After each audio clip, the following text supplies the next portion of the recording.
નમસ્તે વિદ્યાર્થી મિત્રો, ગયા વિડિયો લેક્ચરની અંદર આપણે એક નવો ટોપિક જન્યુ વહન સુધી ગેમેટ ટ્રાન્સફર સુધી અભ્યાસ શરૂ કરી દીધો હતો ગયા લેક્ચરની અંદર. તો હવે એનાથી આગળનો ટોપિક, પરંતુ આગળનો ટોપિક લઈએ એના પહેલા ઝડપથી જન્યુ વહનના ટોપિકનું રિવિઝન કરી દઈએ, એટલે આપણે ઝડપથી એ યાદ થઈ જાય. તો આપણે ઝડપથી રિવિઝન શરૂઆત કરી દઈએ. તો એ જે ટોપિક હતો જન્યુ વહન. ચલો, એ જ વખતે મેં તમને કીધેલું છું કોઈ પણ જે જન્યુઓ હોય એ જન્યુ એકબીજાની નજીક આવવા માટે, નજીક આવવાનું કારણ એક જ છે કે જન્યુઓ જોડ્યા પછી ફલનની પ્રક્રિયા થાય, જન્યુનું જોડાણ થાય. એના માટે જન્યુઓને એકબીજાની નજીક આવવું ખૂબ જ જરૂરી છે. તો અહીંયા જન્યુઓ એકબીજાની નજીક આવવાની જે ઘટના છે એને આપણે જન્યુ વહન કહીએ છીએ. અને કોઈ પણ જન્યુ હોય, એ નરજન્યુ હોય કે માદાજન્યુ હોય, એ કોઈ પણ પ્રકારના માધ્યમનો ઉપયોગ કરી જન્યુઓ એકબીજાની નજીક આવે છે. માધ્યમ કોઈ પણ હોઈ શકે, પાણી પણ હોઈ શકે, પવન પણ હોઈ શકે, પ્રાણીઓ પણ હોઈ શકે, પક્ષીઓ પણ હોઈ શકે, ઇવન કીટકો પણ હોઈ શકે. તો માધ્યમ ખૂબ જ જરૂરી છે જન્યુઓને એકબીજાની નજીક આવવા. તો આપણે કાલે ભણી ગયા હતા કે સમજન્યુ, કે લીલની અંદર સમજન્યુઓ હોય અને સમજન્યુની એક બીજી લાક્ષણિકતા હતી, ખ્યાલ હશે, એક કશાધારી હોય અને એની અંદર સરળતાથી ઓળખ થઈ શકતી નથી કે નરજન્યુ છે કે માદાજન્યુ લીલની અંદર. તો આ જે લીલની અંદર જે સમજન્યુઓ હોય એ સમજન્યુઓ પાણીના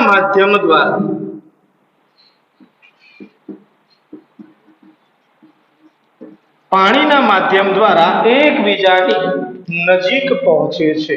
ખાસ કરી લીલની અંદરના જે સમજન્યુ હોય, કેટલીક ફૂગની અંદર પણ સમજન્યુ હોય, એ સમજન્યુઓ પાણીના માધ્યમ દ્વારા એકબીજાની નજીક પહોંચતા હોય છે. તો આ વાત થઈ એક જે માધ્યમ હતું પાણી, તો એની અંદર કોણ આવશે? લીલ અને ફૂગના સમજન્યુ. પરંતુ કેટલાક બીજા એવા જે લીલ છે, દ્વિઅંગી છે, ત્રિઅંગી, એની અંદર પણ લીલ, ફૂગ, દ્વિઅંગી અને ત્રિઅંગી, આ બધી જ વનસ્પતિની અંદર જન્યુનું વહન કયા માધ્યમ દ્વારા થાય એ આપણને યાદ રાખવાનું છે. તો એનું માધ્યમ કયું છે? તો પાણીનું. તો પાણીના માધ્યમ દ્વારા જન્યુઓ એકબીજાની નજીક આવતા. ચલો, અહીંયા ખાસ કરીને તમને સમજન્યુ અને વિષમજન્યુ વિશે સમજાયું. આ વાત થઈ લીલના સમજન્યુની, ફૂગના સમજન્યુની. પરંતુ જે વિષમજન્યુ હોય એની અંદર એક શુક્રકોષ અને અંડકોષ વિશે આપણે માહિતી મેળવી હતી. અંડકોષ કદમાં નાના હોય અને ખૂબ જ સક્રિય હોય, જ્યારે અંડકોષ એ મોટા કદના અને શિથિલ હોય, સક્રિય હોતા નથી. એટલે અહીંયા પોઝિશન કેવી થશે કે નરજન્યુ એ માઇગ્રેટ થઈ અથવા તો વહન પામીને માદાજન્યુ સુધી પહોંચવું પડતું હોય છે, એ કોઈ પણ માધ્યમનો ઉપયોગ કરે. તો નરજન્યુ જેની અંદર સક્રિય હોય, ઉચ્ચ પ્રકારની જે વનસ્પતિ છે, આવૃત બીજધારી વનસ્પતિ, અનાવૃત બીજધારી વનસ્પતિ, અને ખાસ કરીને મનુષ્યની અંદર અથવા તો માનવની અંદર, તો એની અંદર નરજન્યુઓ ખૂબ જ સક્રિય હોય અને એ નરજન્યુઓ વહન પામીને છેક માદાજન્યુ સુધી પહોંચવાનું હોય છે. તો એની અંદર પણ કોઈ પણ પ્રકારના માધ્યમનો ઉપયોગ થશે. અને કાલે એ પણ સમજણ આપી હતી કે નરજન્યુઓ મોટી સંખ્યામાં ઉત્પન્ન થાય છે. કોના કરતો? તો માદાજન્યુ કરતો નરજન્યુની સંખ્યા અનેક ગણી વધારે હોય છે. કેમ હોય છે એ કારણ પણ તમને સમજાયું. કારણ એક જ હતું કે જ્યારે નરજન્યુ ઉત્પન્ન થાય, દરેકે દરેક નરજન્યુ માદાજન્યુ સુધી પહોંચવામાં સક્ષમ હોતો નથી. જેટલા ઉત્પન્ન થયેલા નરજન્યુ બધા જ નરજન્યુ માદાજન્યુ સુધી પહોંચી શકતા નથી, એટલા માટે નિષ્ફળતાનો દર ખૂબ જ વધુ છે. અને એ નિષ્ફળતાના દરને પહોંચી વળવા માટે અનેક ગણી સંખ્યામાં નરજન્યુઓનું શું થશે? નિર્માણ થશે.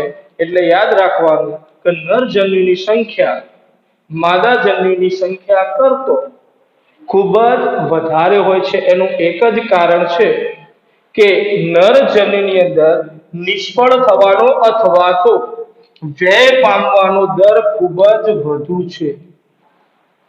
એટલા માટે વધુ સંખ્યામાં એ ઉત્પન્ન થાય. ચલો આટલા સુધી ક્લિયર થઈ જશે. હવે આપણે આગળનો એક સ્ટેપ જે છે કે આવૃત બીજધારીની અંદર જન્યુનું વહન.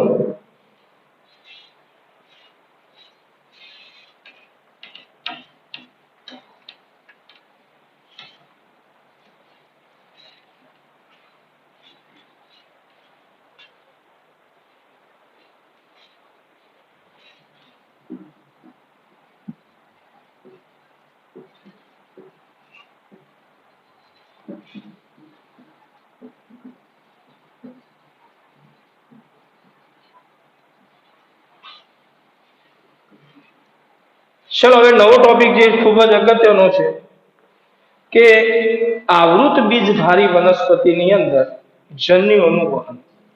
પરંતુ એના પહેલા આપણને સમજણ હોવી જોઈએ કે આવૃત બીજધારીની અંદર કયા પ્રકારના જન્યુઓ. તો આવૃત બીજધારીની અંદર બે પ્રકારના જન્યુઓ હોય, એક નરજન્યુ હોય અને બીજા નંબરની અંદર માદાજન્યુ. અહીંયા તમે જોશો તો નરજન્યુનું નિર્માણ ક્યાં થશે? આગળ ટોપિક આવી ગયેલો છે, આપણે સમજી ગયેલા છીએ કે નરજન્યુનું નિર્માણ ક્યાં થશે? તો નરજન્યુનું નિર્માણ થશે નર પ્રજનન અંગમાંથી. અને આવૃત બીજધારીની અંદર પ્રજનન અંગ તરીકે પુષ્પનો અભ્યાસ આપણે ધોરણ 11 ની અંદર કરી ગયેલા છે. પ્રજનન અંગ તરીકે આવૃત બીજધારીની અંદર પ્રજનન અંગ તરીકે આપણે પુષ્પનો અભ્યાસ કરી ચૂક્યા છીએ. અને પુષ્પની અંદર નર પ્રજનન અંગ તરીકે આપણે કોને સમજીએ છીએ? આવી ગયેલું છે ધોરણ 11. પુષ્પની અંદર નર પ્રજનન અંગ તરીકે આપણે પુકેસરનો અભ્યાસ કરીએ છીએ, જ્યારે માદા પ્રજનન અંગ તરીકે સ્ત્રી કેસરનો અભ્યાસ કરીએ છીએ. તો હવે આપણે ટોપિક ઉપર જઈએ, નરજન્યુ અને માદાજન્યુ. ચલો નરજન્યુ એ નર પ્રજનન અંગની અંદરથી નિર્માણ પામશે. તો હવે આપણને ખ્યાલ આવી જશે કે નરજન્યુનું નિર્માણ ક્યાંથી થશે? કે પુષ્પના એક જે ચક્ર, લિંગી ચક્ર, જે નર પ્રજનન ચક્ર તરીકે ઓળખાય છે, પુકેસરની અંદરથી નિર્માણ થશે. જ્યારે માદાજન્યુનું નિર્માણ માદા પ્રજનન અંગ એટલે કે સ્ત્રી કેસરની અંદર થશે. આટલી બાબત પહેલા ક્લિયર હોવી જોઈએ. કારણ કે આવૃત બીજધારી વનસ્પતિની અંદર પ્રજનન અંગ તરીકે આપણે પુષ્પને લઈએ છીએ. પ્રજનન અંગ તરીકે કોનો અભ્યાસ કરીએ છીએ? આપણે પુષ્પ. તો પુષ્પની અંદર લિંગી અવયવ અથવા તો લિંગી ચક્ર બે પ્રકારના, નર પ્રજનન અંગ અથવા તો નર ચક્ર તરીકે આપણે પુકેસરને લઈએ છીએ, જ્યારે માદા પ્રજનન અંગ તરીકે સ્ત્રી કેસરને લઈએ છીએ. તો પુકેસરની અંદરથી નરજન્યુનું નિર્માણ થશે અને માદા પ્રજનન અંગ અથવા તો સ્ત્રી કેસરની અંદરથી માદાજન્યુનું નિર્માણ થશે. તો હવે એ નિર્માણ કેવી રીતે થાય? હજુ અહીંયા તમે જોશો તો નરજન્યુ એ છે ક્યાં સુધી પહોંચશે? માદાજન્યુ સુધી પહોંચવાની જે ઘટના છે આવૃત બીજધારીમાં કયા નામથી ઓળખાય? ભણી ગયેલા છે ટોપિક પરાગનયન. પરાગનયનમાં ખ્યાલ આવી જશે. હવે વ્યાખ્યા સમજાયેલી છે. પરાગનયન એટલે શું? કારણ કે અહીંયા તમે જોશો તો નરજન્યુ એ વહન પામીને ક્યાં સુધી પહોંચતા હોય? માદાજન્યુ સુધી. ચલો નરજન્યુનું નિર્માણ ક્યાંથી થશે? પુકેસરની અંદર, જ્યારે માદાજન્યુનું નિર્માણ શામાં થશે? સ્ત્રી કેસરની અંદર. તો પુકેસરની અંદર હવે સામાન્ય વ્યાખ્યા એની શું થશે પરાગનયન કે પુષ્પના પુકેસરમાંથી ઉત્પન્ન થતી પરાગરજ જેની અંદર નરજન્યુ હોય એનો આપણે અભ્યાસ કરીએ પછી કે પુષ્પની અંદર અથવા તો પુષ્પના પુકેસરની અંદરથી પરાગરજનું પરાગરજ એટલે આપણે નર પ્રજનન તરીકે લઈએ છીએ જેની અંદરથી નરજન્યુનું નિર્માણ થવાનું છે એટલે પુકેસરમાંથી ઉત્પન્ન થતી પરાગરજનું કોઈ પણ માધ્યમ દ્વારા એ માધ્યમ કયા કયા હોઈ શકે તો એ માધ્યમ પાણી પણ હોઈ શકે પવન પણ હોઈ શકે કીટકો પણ હોઈ શકે પક્ષીઓ પણ હોઈ શકે ઇવન પ્રાણીઓ પણ હોઈ શકે કોઈ પણ માધ્યમ દ્વારા સ્ત્રી કેસર સુધી પહોંચવાની જે ઘટના છે એને આપણે કહીશું પરાગનયન આ એની રેન્ડમલી વ્યાખ્યા એની સચોટ વ્યાખ્યા કઈ થશે તો હું લખી દઉં અહીંયા પરાગનયન એટલે શું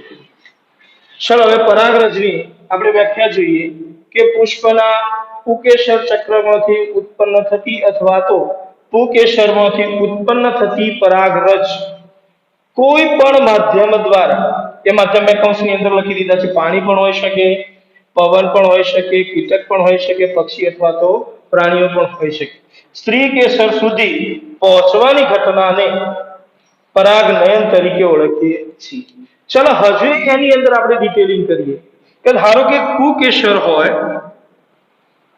હવે આપણે પરાગરજના નિર્માણની બાબત આપણે સમજીશું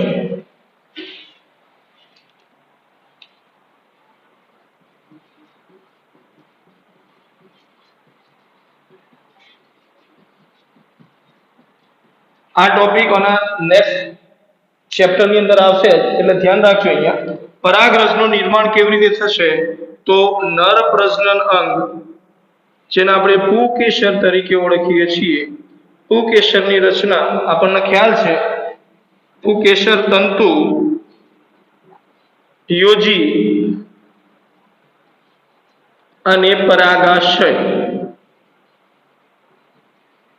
ખ્યાલ આવી જશે તો હવે પરાગાશયની અંદર જે વચ્ચેનો જે ભાગ છે જે કોષીય રચના છે વચ્ચેનો ભાગ એને આપણે કહીશું પરાગ માતૃકોષ અથવા તો બીજાણુ પેશી તરીકે ઓળખવામાં આવે છે બીજાણુ પેશી તરીકે એનો ખાલી આડો છેદ લઈએ તો એની અંદર ખ્યાલ આવી જાય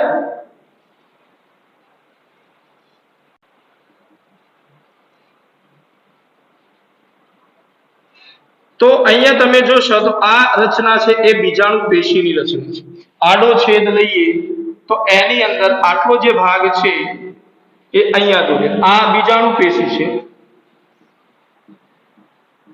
અને બીજાણુ પેશીનો એક કોષ ધારો કે અહીંયા આ કોષ લઈ લઈએ આપણે બીજાણુ પેશીનો એક કોષ પરાગ માતૃકોષ તરીકે ઓળખીએ છીએ પરાગ માતૃકોષ એ હંમેશા દ્વિકીય હોય ચલો આટલા સુધી ખ્યાલ આવી જાય હજુ ફરીથી કહું પુકેસરના પરાગાશયની અંદર બીજાણુજનક પેશી હોય બીજાણુજનક પેશીનો એક કોષ આ બધા જ કોષો એ પૈકીનો કોઈ પણ એક કોષ બધા કોષોનો આપણે પરાગ માતૃકોષ તરીકે ઓળખીએ છીએ ખાલી સમજાવવા માટે અહીંયા એક કોષ લીધેલો તો બીજાણુજનક પેશીના તમામ કોષો એ કયા નામથી ઓળખાશે અહીંયા ખાલી એક કોષને એલાજ કરીને અહીંયા બતાવે બાકી બધા જ કોષો બીજાણુજનક પેશીના બધા જ કોષો કયા નામથી ઓળખાશે પરાગ માતૃકોષ ખ્યાલ આવી જશે પરાગ માતૃકોષ. અને મેં તમને શરૂઆતની અંદર કીધેલું છે જેની પાછળ માતૃકોષ શબ્દ હોય એ હંમેશા દ્વિકીય હોય. તો પરાગ માતૃકોષ એ કેવા હશે? 2n હશે અથવા તો એ દ્વિકીય છે. હજુ એની અંદરથી પરાગ માતૃકોષની અંદરથી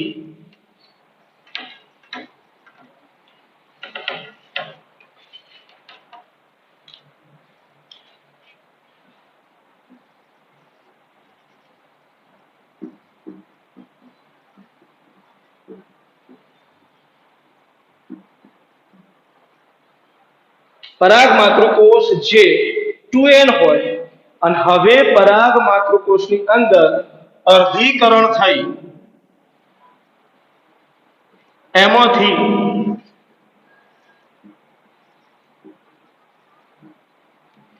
4 પરાગરજનું નિર્માણ થશે.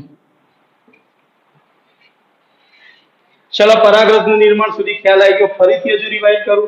પરાગાશય ક્રમ સિક્વન્સ યાદ રાખો. પરાગાશયની અંદર કઈ પેશી હોય? બીજાણુજનક પેશી હોય. બીજાણુજનક પેશીના તમામ કોષો કયા નામથી ઓળખાશે? પરાગ માતૃકોષ તરીકે ઓળખાશે. પરાગ માતૃકોષની અંદર અર્ધીકરણની પ્રક્રિયા થાય અને 4 પરાગરજનું નિર્માણ થશે. તો હવે આપણને ખ્યાલ આવી ગયો કે પરાગરજ રંગસૂત્રની દ્રષ્ટિએ કેવા હોવા જોઈએ? તો સીધી ખબર પડી જાય એ એકકીય હોય. ખ્યાલ આવી જશે આટલી બાબત? ખ્યાલ આવી જશે. તો આ બધી જ ઘટના જો કયો થઈ રહી છે? પરાગાશયની અંદર.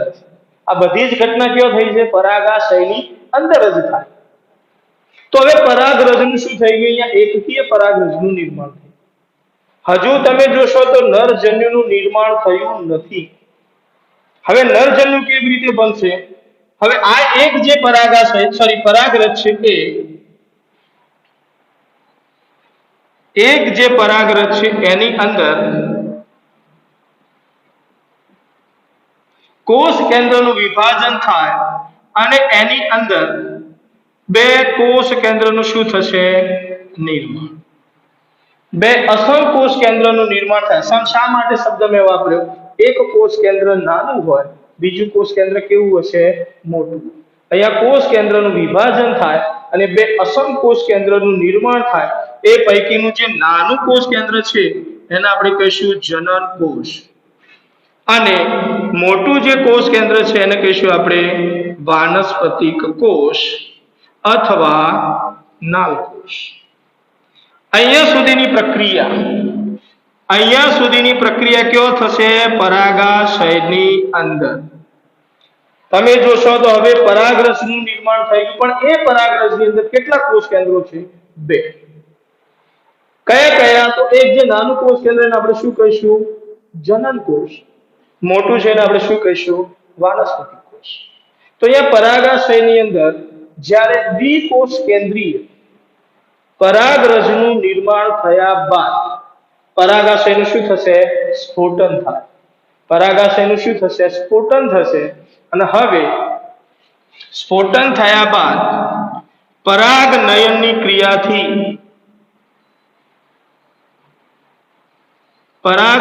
ક્રિયાથી સ્ત્રી કેસરના પરાગાસન પર 2 કોષ કેન્દ્ર વાળી પરાગરજનું શું થશે? સ્થાપન થશે.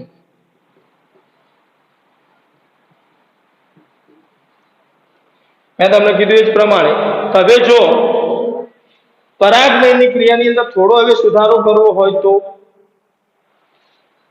પુકેસરના અહીંયા તમારે ઉમેરવું હોય તો તમે ઉમેરી શકો. પરાગાશય માંથી ઉત્પન્ન થતી પરાગરજ કોઈ માધ્યમ દ્વારા સ્ત્રી કેસરના કયા ભાગ સુધી? તો સ્ત્રી કેસરનો સૌથી ઉપરનો ભાગ ભણી ગયેલા છે. શું કહીએ આપણે એને? પરાગાશય ઉપર સ્થાપિત થાય એ ઘટનાને આપણે શું કહીશું? પરાગનયન. હવે તમે સુધારો કરવા તો કરી શકાય. હવે એની સચોટ વ્યાખ્યા કઈ થશે? હજુ ફરીથી કહું.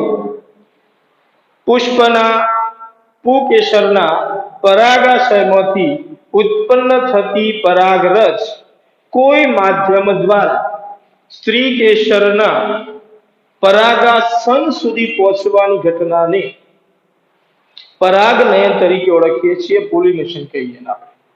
ચલો ખ્યાલ આવી જશે. તો અહીંયા તમે જોશો તો હજુ અહીંયા નરજન્યુઓનું નિર્માણ થયું નથી. નરજન્યુઓનું નિર્માણ થયું નથી. હવે જ્યારે સ્થાપિત થશે પરાગાસન પર એટલે પરાગ નલિકાનું શું થશે? નિર્માણ થશે. અને એ પરાગ નલિકાની અંદર બંને કોષ કેન્દ્રો વહન પામશે.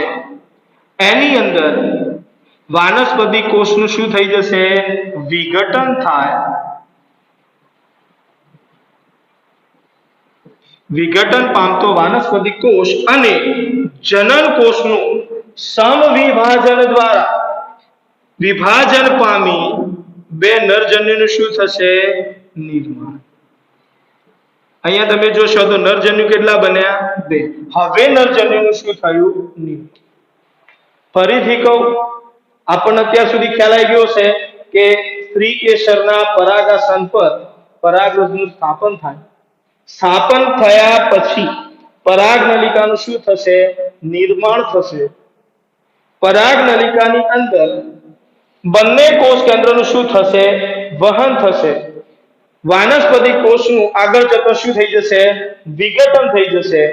એ જ સમયે જે જનન કોષનું સમવિભાજન દ્વારા, કેમ કે બંને કોષ કેન્દ્રો કેવા છે? એકકીય છે. તો જનન કોષનું સમવિભાજન દ્વારા વિભાજન થતો બે નરજન્યુનું શું થશે? નિર્માણ. તો અહીંયા તમે જો આખી પ્રોસેસ કઈ સમજાય, અહીંયાથી આપણે શરૂઆત કરી. પરાગાશયથી, કારણ કે નર પ્રજનન પરાગાશયની અંદર કઈ પેશી હોય? બીજાણુજનક પેશી. બીજાણુજનક પેશીના તમામે તમામ કોષો કયા નામથી ઓળખાય? પરાગમાતૃકોષ. પરાગમાતૃકોષની અંદર અર્થીકરણની પ્રક્રિયા થાય એટલે 4 પરાગરજનું શું થશે? નિર્માણ થશે. પરાગરજ કેવી છે? એકકીય. હવે એની અંદર આગળની પ્રક્રિયા શું થશે કે જે પરાગરજનું કે કોષ કેન્દ્ર છે એ કોષ કેન્દ્રનું વિભાજન થશે અને બે અસમ કોષ કેન્દ્રનું નિર્માણ થશે. અહીંયા પણ સમવિભાજન જ થશે, કારણ કે પરાગરજ એકકીય છે. અહીંયા સમવિભાજન દ્વારા બે અસમ કોષ કેન્દ્રનું નિર્માણ થશે, જેની અંદર મોટા કદનું જે ન્યુક્લિયસ છે અથવા તો કોષ કેન્દ્ર એને આપણે નાલ કોષ અથવા તો વાનસ્પતિક કોષ તરીકે ઓળખીએ છીએ. ત્યારબાદ નાના કદનું જે કોષ કેન્દ્ર છે એને આપણે શું કહીશું? જનન કોષ. આટલે સુધીની પ્રક્રિયા કેવો થશે? મેં અહીંયા લખેલું છે. આટલે સુધીની પ્રક્રિયા થશે પરાગાશયની અંદર. હવે પરાગાશયનું પરિપક્વ અવસ્થાએ પરાગાશયનું શું થશે? સ્ફોટન થશે અને મોટી સંખ્યામાં પરાગરજ્યો આવશે બહાર. બહાર આવ્યા પછી કોઈ પણ માધ્યમ દ્વારા પરાગનયનની પ્રક્રિયા પૂર્ણ થાય એટલે પરાગરજ એ સ્ત્રી કેસરના પરાગાસન ઉપર શું થશે? સ્થાપિત થશે. ઘટનાના આપણે પરાગનયન. સ્થાપિત થયા પછી શું થાય? સંગત પરાગરજ હોય તો એની અંદર સ્ત્રી કેસરના પરાગાસનની અંદર પરાગ નલિકાનું શું કરશે? એ નિર્માણ કરશે. પરાગ નલિકાનું નિર્માણ થશે એટલે બંને કોષ કેન્દ્રો, વાનસ્પતિક કોષ અને જનન કોષ, એ બંને કોષ કેન્દ્રો પરાગ નલિકાની અંદર વહન પામશે. પ્રક્રિયા આગળ જતો વાનસ્પતિક કોષ અથવા તો નાલ કોષનું શું થશે? વિઘટન થશે અને જનન કોષનું સમવિભાજન દ્વારા વિભાજન થઈ બે નરજન્યુનું નિર્માણ થશે. હવે આ નરજન્યુ તમે જો કેવા છે? અચલિત છે, અપવાદરૂપ છે. યાદ રાખજો, આવૃત બીજધારીના નરજન્યુ અપવાદ કહેવામાં આવે છે કે બાકીના નરજન્યુઓ બધા જ ચલિત હોય છે. અહીંયા આવૃત બીજધારી વનસ્પતિની અંદર નરજન્યુઓ અચલિત હોય છે. અપવાદ ખાસ યાદ રાખજો.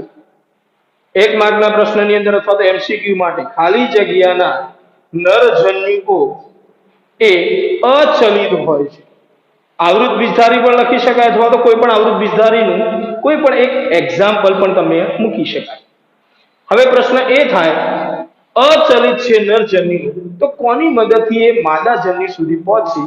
તો આપણને ખ્યાલ આવી જાય કે પરાગ નલિકા મારફતે આ જે રચના છે પરાગ નલિકા, તો આવૃત બીજધારીની અંદર બંને નરજન્યુઓ અચલિત છે, પરંતુ એ અચલિત નરજન્યુઓ પરાગ નલિકા મારફતે છેક કયો સુધી પહોંચી? માદા જન્યુ સુધી પહોંચી, અથવા તો આપણે કહીએ અંડકોષ સુધી પહોંચી. આટલી બાબત ક્લિયર થઈ જાય તો હવે તમે જો નરજન્યુઓ એ પરાગ નલિકા મારફતે છેક કયો સુધી પહોંચી વહન પામીને? માદા જન્યુની નજીક પહોંચી. અને માદા જન્યુની નજીક પહોંચે તો ઘટનાને આપણે શું કહીએ છીએ? જન્યુ વહન. તો આ વાત થઈ ફક્ત અને ફક્ત નરજન્યુનું નિર્માણ અને નરજન્યુનું વહન. હજુ આપણે માદા જન્યુ વિશે જાણવાનું બાકી છે. તો બાબત એટલી ક્લિયર રાખવાની કે પરાગાશયમાંથી અથવા તો પુકેશરની અંદરથી નરજન્યુનું નિર્માણ થાય, પરાગરજની અંદરથી નરજન્યુનું નિર્માણ થાય, અને એ નરજન્યુઓ પરાગ નલિકા મારફતે છે માદા જન્યુ સુધી પહોંચે. ચલો ખ્યાલ આવી જાય આટલી બાબત. હવે જોઈએ આપણે માદા જન્યુ વિશે અભ્યાસ કરીએ.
ચલો હવે આપણે અભ્યાસ કરીએ માદા પ્રશ્નના જે પુષ્પની અંદર હોય એને આપણે કયા નામથી ઓળખીએ? તો સ્ત્રીકેસર તરીકે ઓળખીએ. અને સ્ત્રીકેસરની રચના અથવા તો સ્ત્રીકેસરના ભાગો વિશે આપણે ભણી ગયેલા છીએ. તો સ્ત્રીકેસરના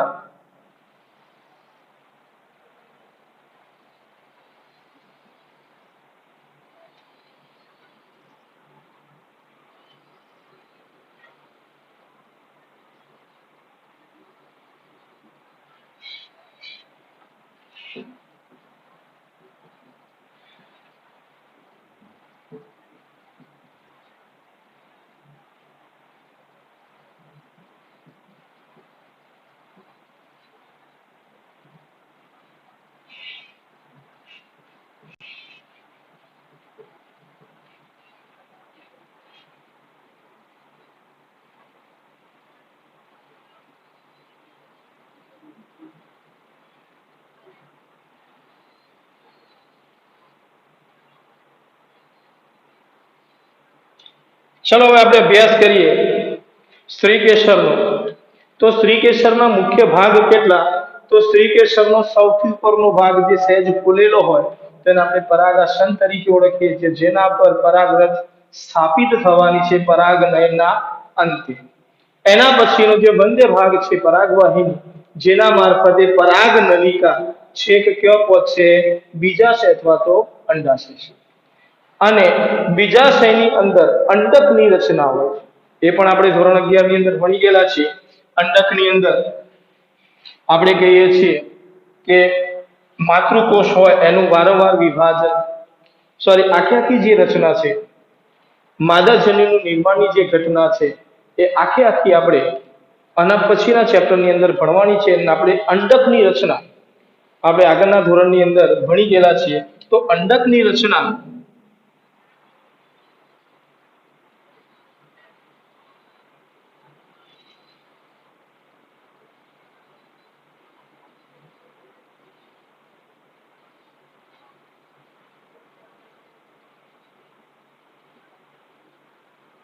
અંડકની રચનાની અંદર કુલ 7 કોષ હોય અને એની અંદર 8 કોષ કેન્દ્રો હોય, પરંતુ જે અંડ છિદ્ર નજીકના જે કોષો એને આપણે કહીશું અંડ છિદ્રીય કોષો અથવા તો અંડ પ્રસાધન.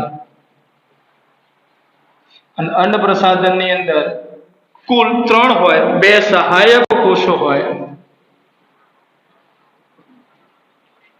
અને એક અંડકોષ હોય. તમે ઉપરનો જોઈ શકો એ અંડકોષ હોય. તો તમે જોશો અંડકોષનું પણ નિર્માણ થઈ જાય. કેવો થશે એ પણ તમને ક્લિયર કરી દઈએ કે અંડકોષનું એ નિર્માણ સ્ત્રીકેસરનો પુષ્પાસન ઉપરનો જે ભાગ છે, જે ફૂલેલો ભાગ છે, જેને આપણે અંડાશય અથવા તો બીજાશય તરીકે ઓળખીએ છીએ, એની જરાયુ પેશી પર અંડકનું નિર્માણ. જરાયુને આપણે ભણી ગયેલા છીએ. તો એની જરાયુ પેશી પર અંડકનું નિર્માણ થાય અને એ અંડકની અંદર અંડકોષનું નિર્માણ થાય અથવા તો માદાજન્યુનું નિર્માણ થાય. કેવી રીતે અંડકોષનું નિર્માણ થાય આ ચેપ્ટરના પછીનું જે ચેપ્ટર છે, ચેપ્ટર નંબર 2, એની અંદર સચોટ આપણે અભ્યાસ કરીશું. પરંતુ અહીંયા બાબત કેટલી યાદ રાખવી કે બીજાશયની અંદર અથવા તો અંડાશયની અંદર અંડક હોય અને અંડકની અંદર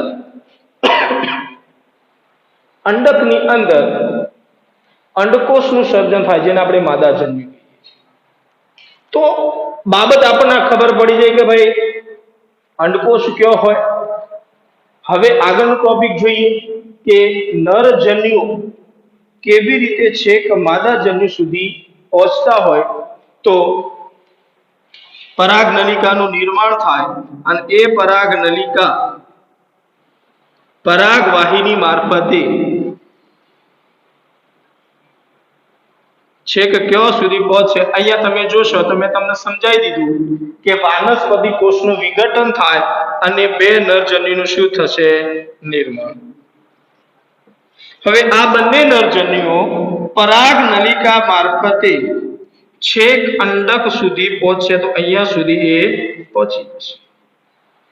જ્યારે અંડ છિદ્રની નજીક પહોંચી ત્યારે સહાયક કોષોનું વિઘટન થઈ જશે. સહાયક કોષોનું વિઘટન થઈ જાય અને શ્લેષ્મનું નિર્માણ થાય અને એ શ્લેષ્મની અંદર બંને નરજન્યુઓ શું થઈ જશે? પ્રવેશ પામી જશે. તમે જોશો તો આ અંડકોષ છે અને આ નરજન્યુ છે. પરાગનલિકા મારફતે નરજન્યુઓ છેક ક્યાં સુધી પહોંચી? અંડ છિદ્ર સુધી પહોંચી. અને એ અંડ છિદ્ર નજીક પહોંચ્યા પછી જ્યારે અંડ છિદ્રની નજીક હોય ત્યારે અંડ પ્રસાધન અથવા તો અંડ છિદ્રીય કોષો જે 3 હોય, 3 પૈકીના 2 સહાયક કોષો હોય, એ 2 સહાયક કોષોનું શું થઈ જશે? વિઘટન થઈ જશે. શ્લેષ્મનું નિર્માણ થાય અને એ શ્લેષ્મની અંદર 2 નરજન્યુઓ શું થશે? મુક્ત થશે. તમે જો અહીંયા માદાજન્યુની નજીક એટલે કે અંડકોષની નજીક શું પહોંચી ગયું? નરજન્યુ જોડાતા નથી. કેમ કે ટોપિક કયો છે? હજુ જન્યુનું વહન. તો આવૃત બીજધારીની અંદર નરજન્યુઓ પરાગનલિકા મારફતે છેક માદાજન્યુ સુધી પહોંચતા હોય. અને ખાસ એક બાબત યાદ રાખવાની છે કે આવૃત બીજધારી વનસ્પતિની અંદર એ નરજન્યુઓ જે છે એ અચલિત હોય છે. મોસ્ટ આઈએમપી એમસીક્યુ માટે ખૂબ જ યાદ રાખજો કે આવૃત બીજધારીના નરજન્યુઓ અચલિત હોય છે. તો એ કોની મદદથી માદાજન્યુ સુધી એ પહોંચશે? તો આવૃત બીજધારીના નરજન્યુઓ પરાગનલિકા મારફતે છે માદાજન્યુ સુધી પહોંચશે. અહીંયા પહોંચ્યા પછી ઘટના કઈ થશે? પહોંચ્યા પછી જન્યુઓ જોડાશે. જન્યુ યુગ્મન કહીએ. એ ટોપિક શામાં આવશે? ફલનની અંદર. પણ આપણે હાલ ટોપિક કયા ભણી રહ્યા છીએ? જન્યુનું વહન.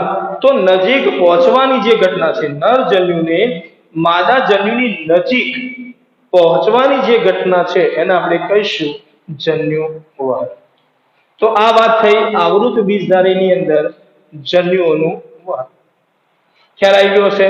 ચલો હવે એવી જ રીતે એના પછીનો જે ટોપિક છે પ્રાણીઓની અંદર જન્યુઓ. તો પ્રાણીઓની અંદર જન્યુઓ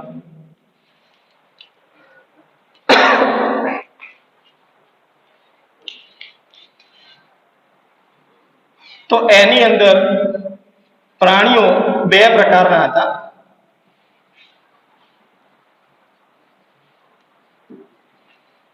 તો પ્રાણીઓના મુખ્ય બે પ્રકાર હતા. ગયા લેક્ચરની અંદર આપણે સમજ્યા હતા કે ઉભયલિંગી અથવા તો દ્વિલિંગી પ્રાણીઓ કે જેની અંદર બંને પ્રકારના પ્રજનન અંગો હાજર હોય. એક જ પ્રાણીની અંદર બંને પ્રકારના લિંગી પ્રજનન અંગો હાજર હોય તો એને આપણે ઉભયલિંગી.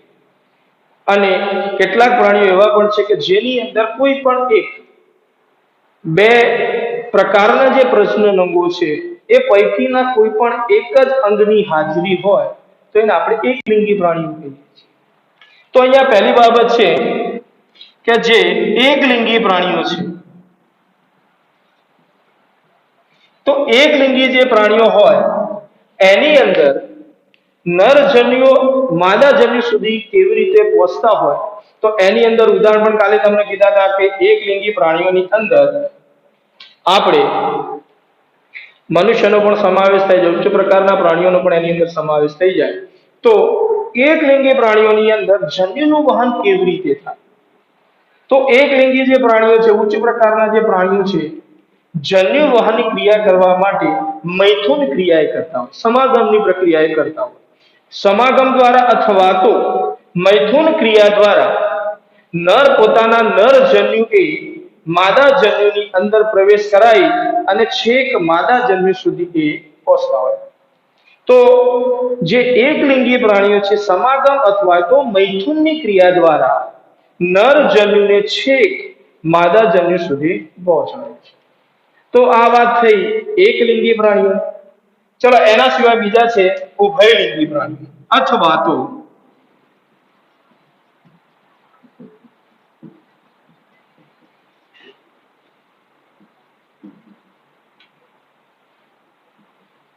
એની અંદર આપણે ફ્લેટવર્મ અથવા તો આપણે કહીએ ચપટા કૃમિ અને બીજું ઉદાહરણ ભણી ગયેલા છીએ અળસિયું.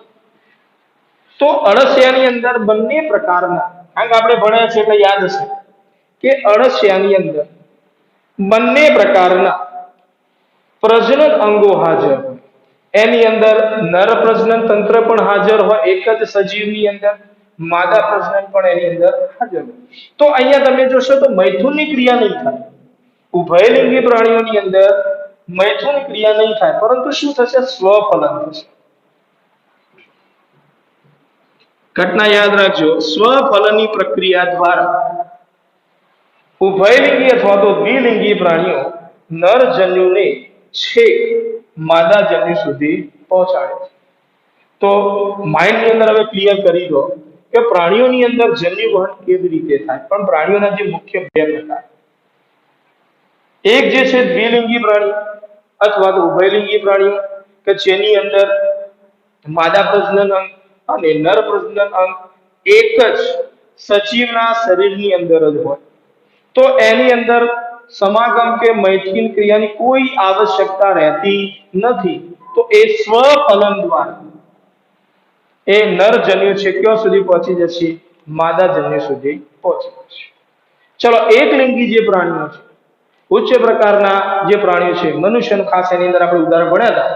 તો એની અંદર સજીવો અથવા તો કે આપણે નરજન્યુ એ માદાજન્યુ સુધી કઈ ક્રિયા દ્વારા પહોંચતા હોય તો મૈથુન ક્રિયા અથવા તો સમાગમ દ્વારા નરજન્યુ છે માદાજન્યુ સુધી પહોંચતા હોય. તો આ બાબત થઈ પ્રાણીઓની અંદર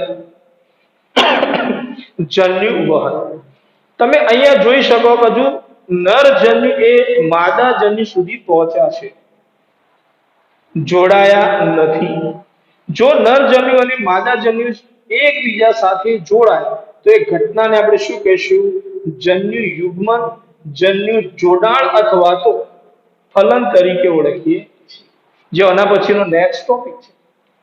તો જન્યુ વહનની અંદર બાબત એટલી યાદ રાખવાની કે નરજન્યુ કોઈ પણ માધ્યમ દ્વારા નરજન્યુ જે ચલિત હોય અથવા તો આપણે જે સમજન્યુની અંદર બંને ચલિત જ હોય તો કોઈ પણ માધ્યમ દ્વારા અથવા તો આપણે નરજન્યુનો ઉલ્લેખ ના કરીએ તો જન્યુઓ પણ શબ્દનો ઉપયોગ કરી શકાય. જન્યુઓ કોઈ પણ માધ્યમ દ્વારા એકબીજાની નજીક પહોંચવાની જે ઘટના છે એને આપણે કહીશું જન્યુવહન.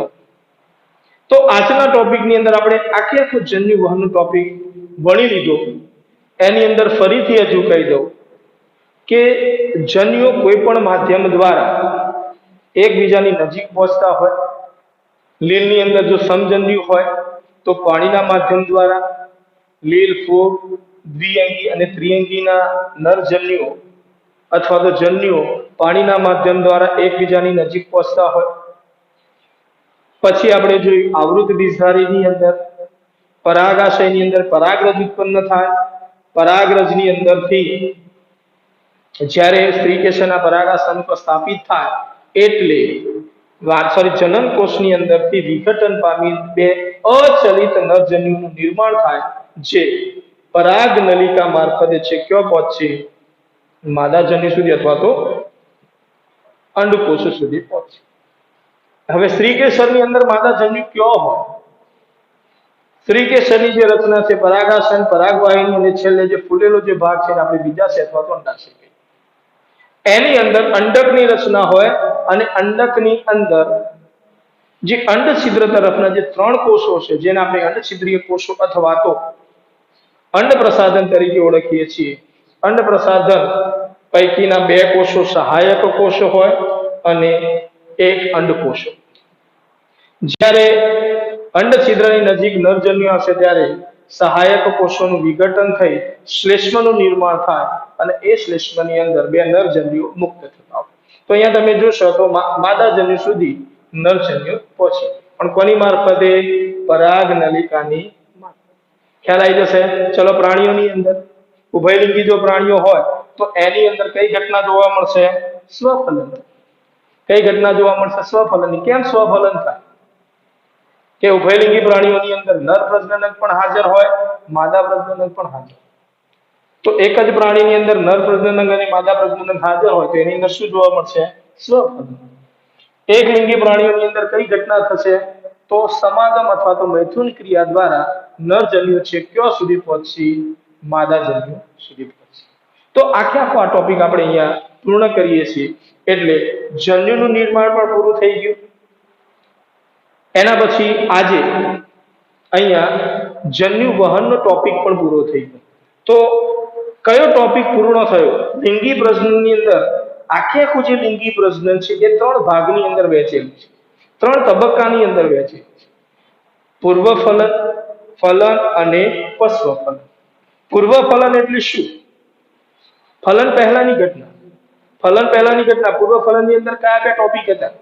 જન્યુ નિર્માણ અને જન્યુ વહન. એ પણ આજે અહીંયા પૂર્ણ થઈ ગયું. તો એક આખો લિંગી પ્રજનનનો એક તબક્કો પૂર્વ ફલન તબક્કો અહીંયા આજે પૂરો થઈ ગયો.